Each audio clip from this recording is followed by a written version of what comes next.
Hola, bienvenidos a Café con Sento. ¿Ya os habéis preparado un café? Aquí tengo el mío.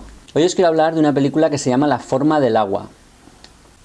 Hace unas semanas, en los Oscars, vimos a Guillermo del Toro llevarse los premios a Mejor Director, Mejor Película, con la película La forma del agua. Para mí esta peli es un cuento de hadas de ciencia ficción que nos cuenta la historia de amor entre una mujer muda y un dios pez anfibio. Así de raro. Pero también es una historia muy tierna. Una película increíble que merece todos los elogios y todas las estatuillas del mundo. La película la vi la semana pasada, después de que hayan pasado los Oscars. Y por eso yo ya sabía que era una película que valía la pena. Es raro que las películas de ciencia ficción tengan premios importantes como un Oscar. Pero esto que le ha pasado a esta película certifica el talento de Guillermo del Toro. Aunque todavía estén con el debate de si la película merecía el premio o no. No voy a entrar en ese juego. Pero sí me gustaría señalar algo sobre la película que me pareció interesante. Algo oculto y genial, que creo que era fácil que se le pasara a todo el mundo por alto al verla.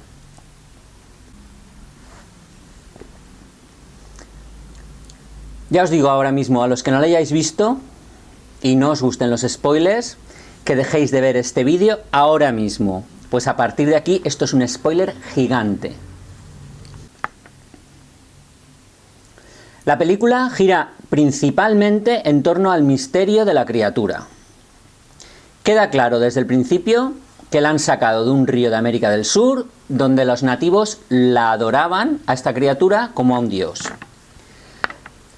Y además queda también claro que tiene algún tipo de poder curativo, tanto sobre sí mismo sobre las heridas de los demás. Hace incluso cosas graciosas como hacerle crecer el pelo a un hombre calvo. Pero, en mi opinión, las preguntas más interesantes no son sobre la criatura, sino sobre Elisa, la protagonista muda de la película. El fondo de este personaje es lo que encuentro más interesante y no me lo consigo quitar de la cabeza.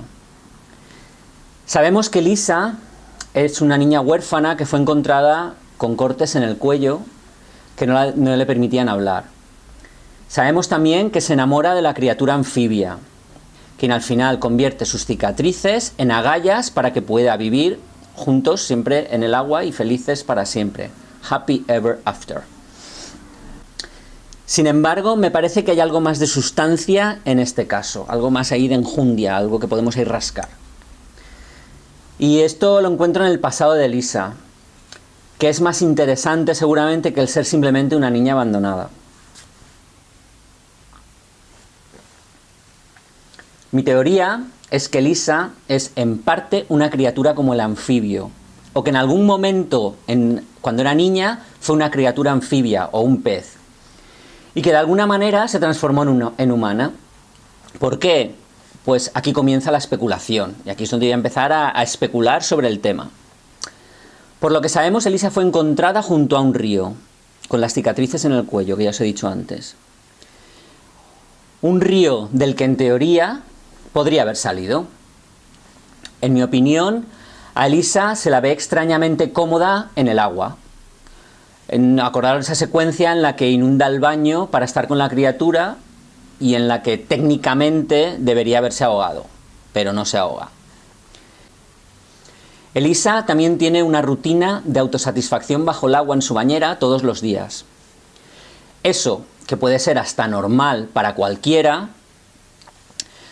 bien, pero si os fijáis en la película, el director hace un esfuerzo por enseñárnoslo específicamente.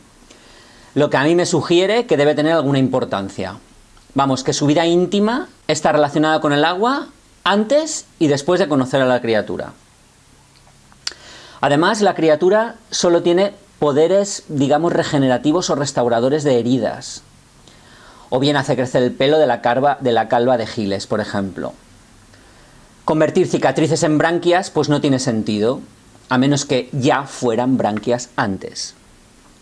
Las líneas del cuello son perfectamente rectas Y no es lógico pensar el por qué alguien cortaría al azar el cuello de un bebé y lo dejaría junto a un río. Por eso se puede pensar que lo que hace la criatura es restaurar a Lisa su estado natural de pez. O lo que es lo mismo, reabrir sus branquias. Tal vez ella no pueda hablar, no por una lesión como todos habrían pensado, sino porque nunca ha tenido la intención de hablar como los humanos. ¿Por qué? Pues porque es un pez. Esta teoría también explicaría la atracción de Lisa por la criatura.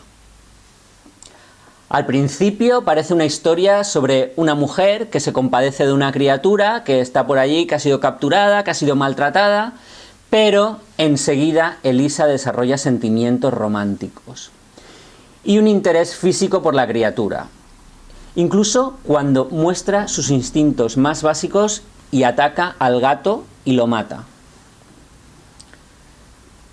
Tendréis que darme la razón en que todo tiene mucho más sentido si Elisa es medio pez desde el principio. Cualquiera podría sentir compasión por esa criatura, pero no todas las personas sentirían una verdadera atracción y la ansiosa necesidad de acostarse con ella. Entiendo que la criatura hace que Elisa se sienta amada, pero que hay algo más en esto. Creo que los dos son posiblemente de la misma especie, lo que explica no solo la compasión de ella, sino la atracción inmediata que existe entre ellos dos. Esto va en contra directamente del mensaje de la película. Pues el mensaje de la película trata de que amar a alguien que no se debería amar. Pero para mí, esta es la única forma de entender la fuerte atracción que existe entre ellos. La verdad es que todo lo que os acabo de contar, todo este rollo que os he soltado, puede no ser verdad. Y que Lisa sea solo una humana con cicatrices en el cuello que se enamoró de un pez. Pero creo que hay demasiadas pistas durante toda la película. Pues a mí me da la impresión de que el Guillermo del Toro intenta insinuar esta relación de Lisa con el pez, que ya era un pez. Lo intenta ir camuflándolo, pero lo intenta decir. Si no has visto todavía la película, creo que aún vale la pena que la veas. Si la has visto, puedes darle un segundo vistazo, aunque a muchos de vosotros os habré echado a perder la película. Lo siento. No digáis que no os avisé al principio. Os lo he dicho, que iba de spoilers total esto, ¿eh? También quisiera, por último, felicitar a Guillermo del Toro por este peliculón. Tienes merecidos todos los premios. Hasta aquí todo lo que quería decir. Espero que os haya gustado el vídeo, que os suscribáis al canal para ver más vídeos cada semana.